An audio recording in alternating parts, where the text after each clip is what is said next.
हाय। हे दोस्तों, मेरे इस चैनल में आपका स्वागत है। आप लोगों ने मुझे नेट के पेपर भेजे, मैंने मेल पर चेक किए थे। जो आप लोगों ने भेजे वो मैंने सॉल्व करके देखे हैं और आज मैं उसी के बारे में आपसे बात करती हूँ। नेट के पेपर का पैटर्न थोड़ा चेंज हो गया है। जब मैंने पेपर देखा तब उसमें देखा कि पेंटिंग्स भी आने लगी हैं। पहले पेंटिंग नहीं आया करती थी और पहले क्वेश्चंस भी कम हुआ करते थे। अब 100 के करीब क्वेश्चन, 25 आई थिंक 25-30 के क्वेश्चन करीब बढ़ गए हैं। लेकिन मैंने एक चीज इसमें बहुत कॉमन चीज देखी कि इसमें वही क्वेश्चन आए थे जिनके बारे में मैंने आपसे पहले भी चर्चा की है। बहुत हैं ऐसे क्वेश्चन। चलिए देखते हैं। फर्स्ट क्वेश्चन है, वह विज्ञापन बनाते समय निम्नलिखित में से किन तत्वों को आवश्यक रूप से ध्यान में रखा जाना चाहिए? ए सुस्पष्ट चित्र, बी विज्ञापन की लोकेशन, सी पैकेजिंग, डी वितरण। मैंने जब आपको विज्ञापन टॉपिक पे बात की थी तभी मैंने आपसे इस बारे में बात की थी कि जब हम, ये तो बाहरी विज्ञापन के बारे में बात कर रहा है, कि जब हम विज्ञापन बनाएं तो हमें कुछ चीजों की ध्यान में रखना पड़ता है। चित्र स्पष्ट होना चाहिए, उसका लोगो बहुत स्पष्ट होना चाहिए, वो किस चीज को बता रहा है, किस चीज को हमें समझाना चाहता है, किसके बारे में वो विज्ञापन है, वो क्लियर होना चाहिए। और लेकिन जब ये वाह्य विज्ञापन है, अब हम इसके बारे में अगर हम बात करते हैं तो उसमें एक चित्र स्पष्ट होना चाहिए, दूसरा विज्ञापन की लोकेशन, यानी A and B is the right answer. Second is the right answer. Next question पे आगे बढ़ते हैं। Which of the following component of architecture of temples in Orissa is known as Kalinga style? A Jagamohan, B Amalaka, three Khapuri and D Anashrunga. Kalinga यानी श्रृंगार प्रधान शैली, क्योंकि ये अलंकृत हैं। अब मैं यहाँ आपको एक चीज याद दिलाऊं कि भारतीय मंदिर नागर शैली में, द्रविड़ शैली में, इन सब शैलियों में डिवाइड है, राइट? तो जो जो मंदिर अलंकृत हैं उनको हमने कलिंग शैली के अंतर्गत रखा है, जो ज्यादा अलंकृत हैं, जिनमें 3 मंदिर प्रमुख आते हैं, जैसे जगन्नाथ मंदिर, लिंगराज मंदिर और एक ये कोणार्क मंदिर। ठीक, क्योंकि ये अलंकृत हैं, इसीलिए इन्हें कलिंगा शैली यानी श्रृंगार प्रधान शैली भी कहा जाता है। ठीक, अब हम इस क्वेश्चन के बारे में बात करते हैं। जगमोहन, अमलक, खपूरी एंड अनश्रृंगा। पहले आमलक को बनाया जाता था, उसके बाद कलश रखा जाता था। तो अब इसमें ऑप्शन आता है Jagamohan, Amalaka and Khapuri. A, B and C first is the right answer. Next question पे आगे बढ़ते हैं। निम्नलिखित स्मारकों के सही कालक्रम की पहचान करें। ए अलाई दरवाजा, बी ताजमहल, सी गोल गुम्बज, फोर्थ हुमायूं का मकबरा। हुमायूं का मकबरा। अलाई दरवाजा तो सबसे पहले बना था, ताजमहल शाहजहां के टाइम पे बना है, हुमायूं का मकबरा जब हुमायूं जी दिल्ली आ गए थे तब ये बना है, राइट? तो इनमें सबसे पहले अलाई दरवाजा यानी ए, उसके बाद डी हुमायूं का मकबरा, इसके बाद ताजमहल, और गोल गुम्बज तो 1956 में बना है, यानी सी गोल गुम्बज तो सबसे लास्ट में आता है। A D B C, A D B C fourth is the right answer. Next question, knight and the devil किसकी कृति है? Albert Durer, Francisco Goya, Rembrandt, Lautrec. A Albert Durer, German artist हैं, Renaissance में काम किया है, engraving में ये पेंटिंग बनाई थी, knight, death and the devil. तो Albert Durer is the right answer. Next question पे आते हैं। The technical examination of a painting to ascertain the underpaint layers and drawing is called X-ray analysis, B ultraviolet analysis, C Xerox reflectography, D infrared photography.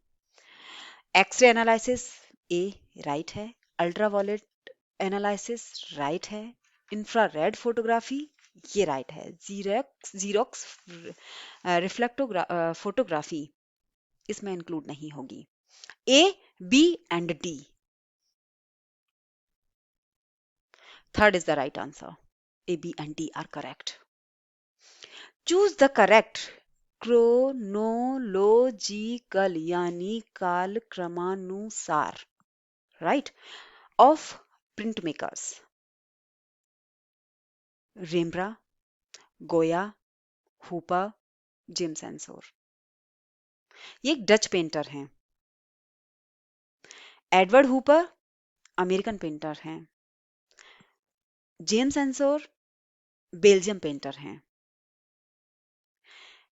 यानी A B गोया, उसके बाद D James एंसोर, और Hooper, Hooper तो बाद में, यानी C. A B D and C, A B D C, first is the right answer. 7th question, कागज का अंतरराष्ट्रीय आकार है A A1 size, B A2 size, C demy size, D crown size. तो मैं इसमें आपको एक चीज बता दूं कि ISO के अकॉर्डिंग कागज के साइज को ABC में डिवाइड किया गया है। पुस्तक जिससे बनती है वो कागज A कहलाता है, राइट। पोस्टर जिससे बनते हैं वो B साइज का कहलाता है, और जिससे लिफाफे वगैरह बनते हैं वो C साइज का कहलाता है, ठीक है। लेकिन जब A साइज का पेपर हम उठाते हैं और उसके कट करना स्टार्ट करते हैं तो उसे B साइज में कन्वर्ट नहीं कर देते हैं, उसे A1, A2, A3, A4, A5 and so on, ऐसे हम B नंबर का, जब B साइज का पेपर उठाते हैं तो B1, B2, B3 ऐसे डिवाइड करते हुए चले जाते हैं अकॉर्डिंग टू ISO, राइट। अब ऐसे ही C को डिवाइड कर देते हैं, लेकिन इसमें हमसे ये क्या पूछ रहा है कि कागज का अंतरराष्ट्रीय आकार, तो A and B, A2 size and B2 size, A2 size and A1 size, A and B is the right answer, second is the right answer. 8th question है, सेरीग्राफी शब्द निम्नलिखित में से किस प्रकार की छपाई के लिए प्रयुक्त होता है? Letter press, gravure printing, silk screen painting, lithography. Serigraphy ये मैंने आपको बहुत पहले बता चुकी हूँ, इसके बारे में बहुत डिटेल में मैंने आपको बताया था। मैंने इवन ये भी बताया था कि जब मैं स्टूडेंट थी तब मैं सिल्क स्क्रीन पे चादर बनाया करती थी, पेंटिंग किया करती थी। एक्चुअली इसके बारे में आपको मैं थोड़ा सा बता दूं जो मैंने आपको पहले भी शायद बता चुकी हूँ। इसमें एक, कहते हैं ना, एक फ्रेम तैयार करते हैं। फ्रेम के बाद उसके ऊपर नायलॉन या रेशम का कपड़ा लगाते हैं और उसके ऊपर एक साधारण लैंग्वेज में आपको बता रही हूँ कि उसके ऊपर एक पेंट लगा देते हैं। पेंट लगाने के बाद जिससे उसके छेद ढक जाएं, फिर उस पेंट को उसके 3-4 कोट करते हैं जिससे उसके छेद ढक जाते हैं, जिससे उसके छिद्र कवर हो जाएं। और उसके बाद एक जो आप अपने घर में वाइपर करते हैं, इसी तरह का एक एक इसी तरह का आता है, और उसे उससे कलर उसके ऊपर डालते हैं, पेंट जहां हमने कई कोट किए होते हैं, और सिर्फ उस जहां हम डिजाइन बनाते हैं उस डिजाइन के छिद्रों को हम ढकते नहीं हैं, बाकी सब जगह हम पेंट लगा देते हैं, राइट। तो उसके ऊपर डालकर, कलर डालकर, और उसे उस कलर को डायरेक्ट खींच देते हैं, तो वो हमारा कपड़े के ऊपर या किसी के ऊपर भी वो डिजाइन छप जाता है। तो इस तरह सिल्क स्क्रीन पेंटिंग की चादर बनाई जाती हैं। मैंने एक साधारण लैंग्वेज में आपको बताई जिससे आपको हमेशा याद रहेगी। तो सेरेग्राफी शब्द सिल्क स्क्रीन का ही पेंटिंग है, उसी को सिल्क स्क्रीन पेंटिंग कहा जाता है, राइट। तो third is the right answer. Next question पे आगे बढ़ते हैं। In 1941 American sculpture Louise Nevelson experimented with traditional art form, B tribal art form, C kinetic sculpture, D light and sound. इनके बारे में मैं आपको एक बात बताती हूँ। ये अमेरिकन स्कल्पचर हैं, लुइस नेवेल्सन। इन्हें क्या था, ये है पारंपरिक, एक्चुअली क्या था, ये एब्स्ट्रैक्ट यानी अमूर्त टुकड़े जो लकड़ी या धातु से संबंधित होते हैं उस पर ये कृतियां बनाती हैं, राइट। ये अपने मॉन्यूमेंटल, वुडन वर्क और आउटडोर स्कल्पचर के लिए जानी जाती हैं। इनकी एक पेंटिंग थी जो मैंने देखी थी, clown clown tight rope walker मूर्ति है इनकी एक, वो इन्होंने उसमें इन्होंने kinetic sculpture and light and sound को यूज किया है। वैसे ये ट्रेडिशनल आर्ट फॉर्म और काइनेटिक स्कल्पचर के लिए जानी जाती हैं, लेकिन उस पेंटिंग में क्लाउन टाइट रोप वॉकर में kinetic sculpture and light and sound को यूज किया है। लेकिन यहाँ A and C is the right answer. Right, इस क्वेश्चन में according to this question I am saying कि फर्स्ट यानी A and C is the right answer, यानी first A and C are correct. 10th question पे आगे आते हैं। संप्रेषण की प्रक्रिया के सही क्रम को चुनिए। ए संचरण, बी प्रेषक का संदेश, सी अर्थ स्पष्ट करना, एंड फोर्थ कूटबद्ध करना। यहां मैं आपको एक चीज समझाती हूँ। संप्रेषण, शायद मैंने आपको ये टॉपिक बताया नहीं बताया मुझे याद नहीं। संप्रेषण का क्या अर्थ होता है? संप्रेषण का अर्थ होता है भेजना, यानी भेजना या पहुंचाना। ठीक है, भेजना, हमने कोई चीज भेज दी या हमने किसी चीज को पहुंचा दिया। राइट, इसमें एक भेजने वाला होता है, दूसरा प्राप्त करने वाला होता है। जो भेजने वाला होता है उसे प्रेषक कहते हैं और जो प्राप्त करने वाला होता है उसे प्राप्तकर्ता कहते हैं। प्रेषक यानी संदेश ले जाने वाला, भेजने वाला। राइट, प्रेषक वो संदेश ले जा रहा है, माध्यम है, ग्राही है ग्रहण करने वाला, और उसके बाद पुष्टि होती है, यानी उस पेपर को पढ़ा जाता है, उसका अर्थ स्पष्ट किया जाता है। यानी प्रेषक संप्रेषण क्रिया का पहला चरण होता है, जो संदेश दूसरों तक पहुंचाने का काम करता है। राइट, तो इसमें अब समझ गए होंगे आप पहला ऑप्शन क्या है। पहला है बी, यानी प्रेषक का संदेश। दूसरा है कूटबद्ध करना, यानी डी। तीसरा है संचरण, और चौथा है अर्थ स्पष्ट करना, B D A C. Right, third is the right answer, B D A C. Next question पे आगे बढ़ते हैं। 11th question, Which of these combinations are related to file format? याद रखना, यहाँ फाइल फॉर्मेट की बात हो रही है। CMYK कलर की बात नहीं हो रही है, फाइल फॉर्मेट की बात हो रही है। B PNG, C GIF, D RGB। CMYK तो प्रिंटिंग मॉडल कलर हैं। राइट, PNG फाइल फॉर्मेट है, GIF फाइल फॉर्मेट है, एंड RGB एक प्रिंटिंग मॉडल कलर है। ये जो प्रिंटिंग मॉडल कलर हैं ये आजकल प्रिंटिंग में प्रयोग किए जाते हैं, लेकिन PNG एंड GIF आप स्कैन करेंगे तब भी ये फाइल फॉर्म दिखाई दिए जाता है, यानी PNG and GIF is the right answer. B and C is the right answer. इसमें ऑप्शन दिए नहीं है राइट, लेकिन B and C is the right. आगे नेक्स्ट क्वेश्चन पे आगे बढ़ते हैं। 12th, कलाकारों का सही कालक्रम चुने। मैसेचियो, दोनातेल्लो, बोत्तिचेल्ली, वेराचियो। इसमें अगर हम बात करें मैसेचियो को तो आप सभी जानते हैं, ये सारे जो कलाकार हैं ये फ्लोरेंस के कलाकार हैं। राइट, पुनरुत्थानवाद, प्रारंभिक पुनरुत्थानवाद, अब शायद उसके बाद चरम पुनरुत्थानवाद, अब शायद आप सबको ये सब चीजें याद आई होंगी। मैसेचियो, जिनको हम मासाचियो के नाम से भी जान जाते हैं, मैसेचियो जिन्होंने द ट्रिनिटी एक भित्ति चित्र है, बहुत प्रसिद्ध भित्ति चित्र, इनका पहला भित्ति चित्र है, वो इन्होंने बनाया था। दोनातेल्लो डेविड की मूर्ति, जिसके बाद माइकल एंजेलो ने भी डेविड की मूर्ति बनाई थी। राइट, इनके गुरु माइकल एंजेलो के गुरु का नाम है दोनातेल्लो। राइट, इसके बाद बोत्तिचेल्ली से मतलब है कि इनके बाद विंसी जी आ ही गए थे। बोत्तिचेल्ली, आप कहीं भी बोत्तिचेल्ली पढ़ेंगे तो उसके बाद विंसी जी का आगमन स्टार्ट हो गया था। अगर हम इनके बारे में बात करें तो सबसे पहले दोनातेल्लो आए थे, दोनातेल्लो के बाद मैसेचियो आए, मैसेचियो के बाद वेराचियो, और फिर बोत्तिचेल्ली, और उसके बाद चरम पुनरुत्थानवाद। राइट, यानी BADC second is the right answer.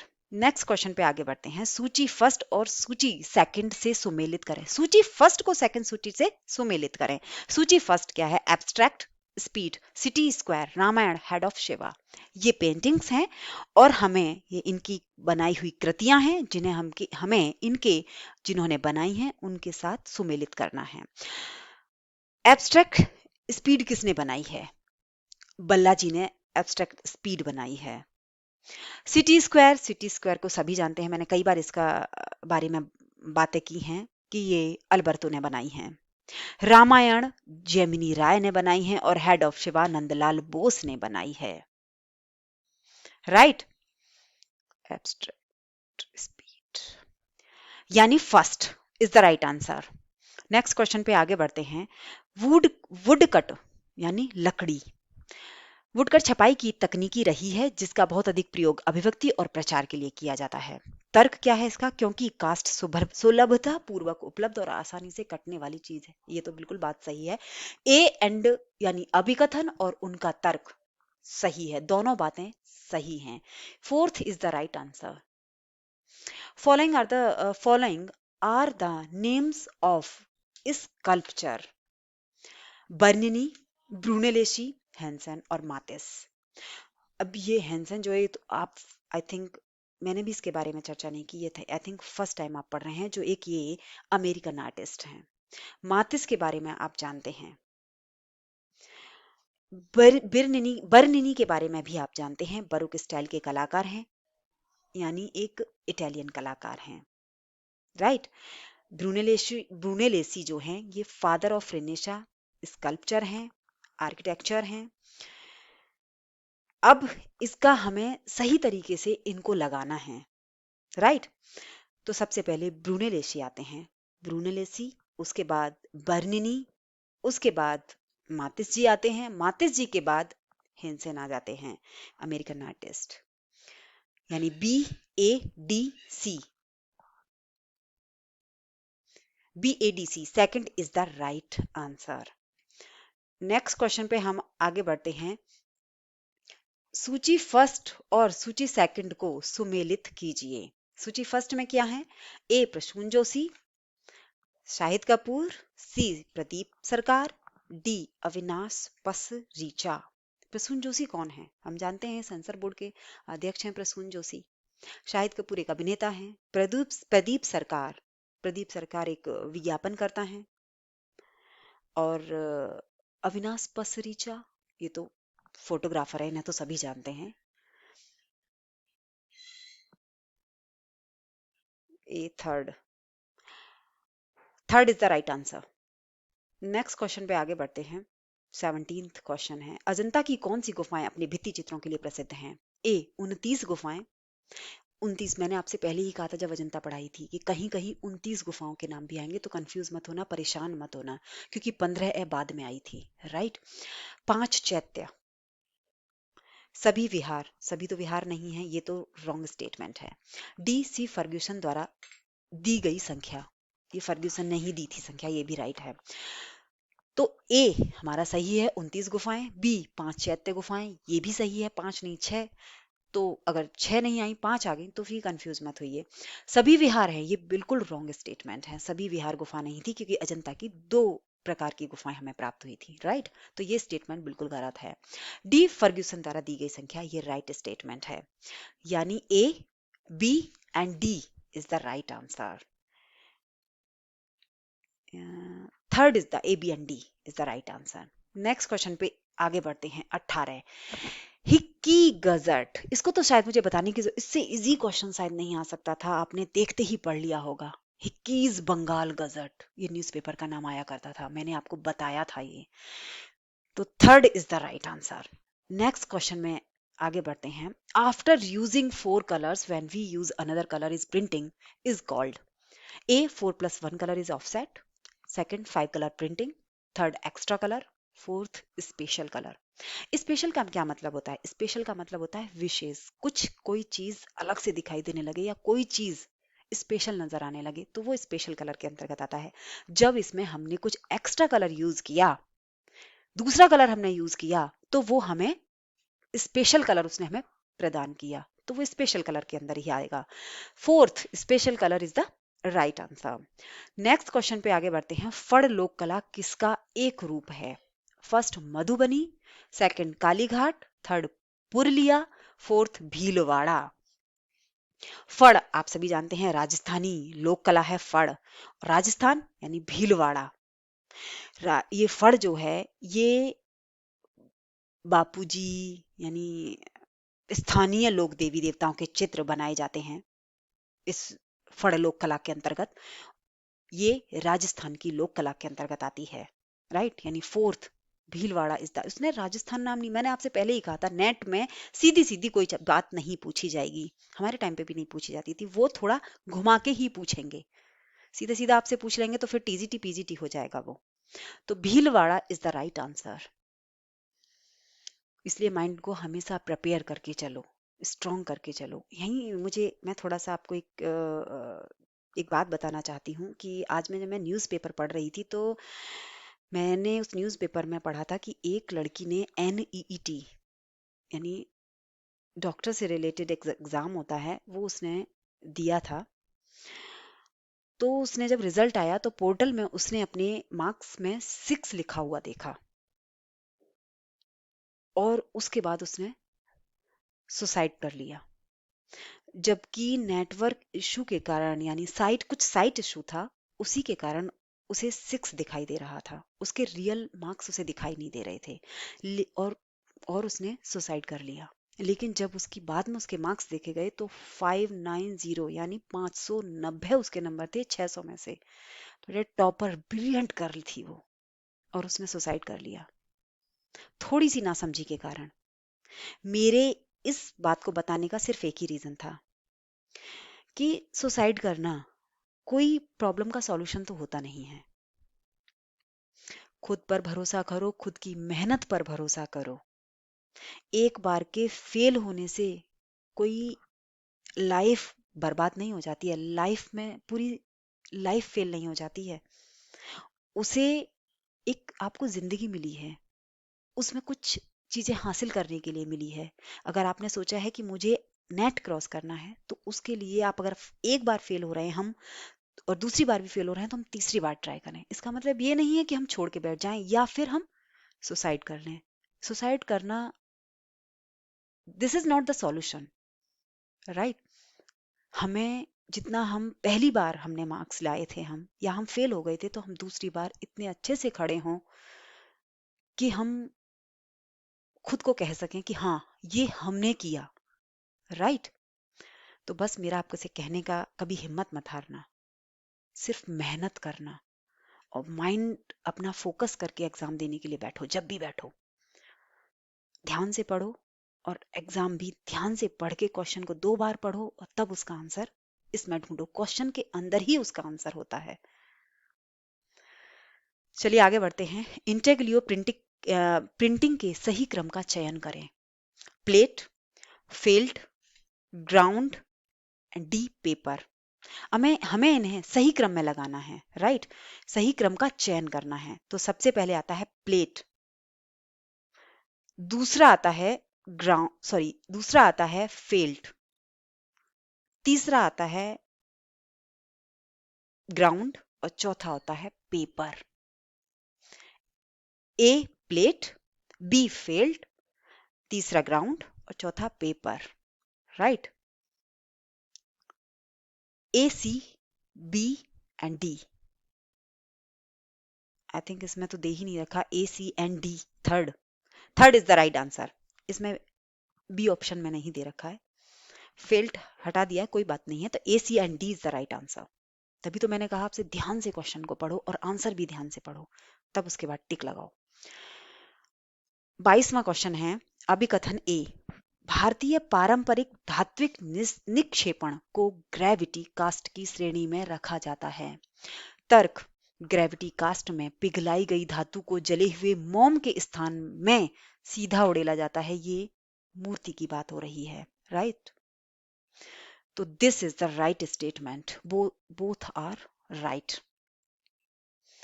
ए और आर दोनों सही हैं, फोर्थ इज द राइट।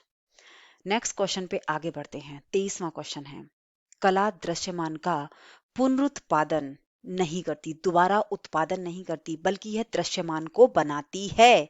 किसने कहा?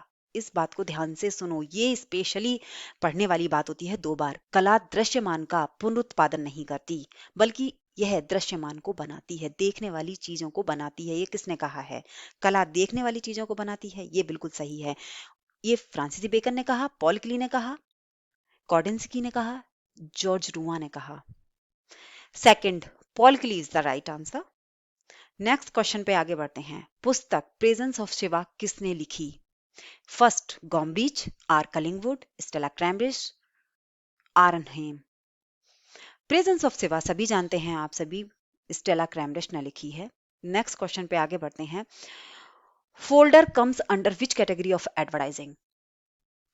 Transit advertising, B outdoor advertising, third direct mail, fourth stationery design. ये मैंने आपको पहले भी बताया था कि जिन विज्ञापनों को सीधे विज्ञापनकर्ता यानी उपभोक्ताओं को डायरेक्ट भेजा जाता है, उसे डायरेक्ट मेल के अंतर्गत रखते हैं, उसे ही डायरेक्ट मेल कहते हैं। जैसे कैटलॉग है, कैलेंडर है, यानी फोल्डर है, ये सब डायरेक्ट मेल के अंतर्गत आते हैं। फोल्डर ही तो डायरेक्ट मेल होता है। ठीक है, which category of advertising? Direct mail is the right answer. Third is the right answer. वह जापानी कलाकार जिसने स्वयं के बारे में लिखा था, old man mad about painting. Korin, इससे रिलेटेड एक बुक भी है, कोरिन सोतात्स ओतामोरो और Hokusai. Hokusai is the right answer. इन्होंने ही कहा था, इन्होंने एक बुक भी लिखी है इसके बारे में, old man mad about painting. Next question पे आगे बढ़ते हैं। सूची फर्स्ट को सूची सेकंड से सुमेलित करें। Nagji Patel, the girl with flower, G Reddy and then प्याहाट पे हैपेंड, पुष्पमाला एन, मैंने इन अच्छा चौक एरकल, रिम्जो, बेनियन गेटवे। नागजी पटेल ने बेनियन गेटवे बनाई है। Reddy G, the girl with flower. A Pushpamala happened, रिम्जो एरकल। राइट। फोर्थ, ए का फोर्थ है, बी का फर्स्ट है, सी का सेकंड है, डी का third. Fourth is the right answer. Next question पे आगे बढ़ते हैं। मेजोटिंट और ड्राई पॉइंट में साझा घटक क्या है? ए कठोरता, सेकंड मृदुता, तीसरा समतलता, फोर्थ है शुष्कता। मेजोटिंट और ड्राई पॉइंट दोनों ही माध्यम में मृदुता समान रहती है, तो second is the right answer. Next question पे आगे बढ़ते हैं। रेजोनिस प्रक्रिया निम्नलिखित में से किस प्रयोजनार्थ धातु मिश्रण के लिए प्रयुक्त की जाती है? ए अतिरिक्त मजबूती और कठोरता प्राप्त करने के उद्देश्य से, बी रंग अथवा प्रकटन में बदलाव करने के लिए, सी क्षरण का प्रतिरोध बढ़ाने के लिए, डी परिवहन को सुलभ बनाने के लिए। अब मैं अगर आपको रेजिनस का मीनिंग बता दूंगी तो शायद आप एक एक चीज को बहुत अच्छे से समझ जाएंगे। रेजिनस का मतलब होता है डाई प्रोसेस। रेजिनस प्रक्रिया यानी डाई प्रोसेस। ड्राई प्रोसेस में अतिरिक्त मजबूती और कठोरता प्राप्त करने के उद्देश्य से ही हम किसी चीज को ड्राई कराते हैं। ठीक है, हम डाई कराने जाते हैं उसके कलर को चेंज कराने के लिए कि हमें ये कलर पसंद नहीं आ रहा भैया, ये वाला कलर इसके साथ मिक्स करके ये वाला कलर करो। सेकंड स्टेटमेंट, रंग अथवा प्रकटन में बदलाव करने के लिए। राइट। क्षरण का प्रतिरोध बढ़ाने के लिए, ये भी सही है। A B and C is the right answer. ठीक, A B and C, third is the right answer. Next question पे आगे बढ़ते हैं। Kushan, question number 30। कुषाण काल के दौरान पल्लवित पुष्पित बौद्ध स्थल है कंकालिटिका मथुरा, भरहूत, संघोल पेशावर, संघोल, फोर्थ है पेशावर। पेशावर कहाँ है? पेशावर है पाकिस्तान, और संघोल कहाँ है? पंजाब, जो ऊंचा पिंड के नाम से भी जाना जाता है, और ये बुद्ध बौद्ध धर्म स्थल हैं ये। एमपी में ये भरहूत है, सतना जिले में, जो जो शुंग शासकों ने बनवाया था, यानी पुष्यमित्र शुंग ने बनवाया था। बाद में आप आगे से पढ़ेंगे डिटेल में तो पता चलेगा। मथुरा में सभी जानते हैं बौद्ध स्थल बहुत बड़ा रहा था। इसमें लाल बलुआ पत्थर से बहुत महात्मा बुद्ध से रिलेटेड मूर्तियां बनती थी, राइट। तो A, C and D is the right answer. Bharuch Satna जिले में ये जो है जी, ये शुंग वंश के शासकों ने ही यहाँ जो स्तूप थे उनकी संरचना करवाई थी, जिसको हमें नॉलेज दी थी कनिंघम ने, हमें उनके बारे में सबसे पहले बताया था, राइट। तो A, C and D is the right answer. Peshawar में भी बुद्ध से रिलेटेड मूर्तियां मिली हैं जो अब पाकिस्तान में हैं, इसलिए कंफ्यूज नहीं होना। A, C and D is the right answer. Third is the right answer. Next question पे आगे बढ़ते हैं। निम्नांकित कला आंदोलन की अवधि के अनुसार उनके सही क्रम का चयन करें। संरचनावाद, यथार्थवाद, बरोक, मैनरिज्म।